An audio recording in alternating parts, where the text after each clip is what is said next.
మహానుభావుడు అంతే. కొంచెం ముందుకెళ్ళింది, గాంధీవాన్ని టంకారం చేశాడు.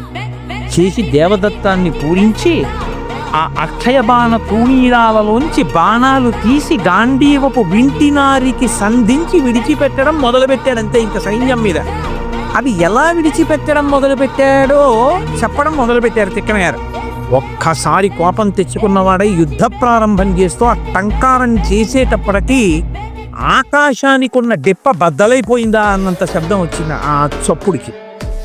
అదిరిపోయారంటే శత్రువీరుల చెవులలో ఆ ధనులు వినపడేటప్పటికీ కొన్ని వేల మంది మూర్ఛిల్లుతారు ఆయన గాంధీవాన్ని టంకారం చేస్తే. దానికి తోడు దేవదత్తాన్ని పూరించాడు. పూరించి బాణాలు వెయ్యడం మొదలుపెట్టాట.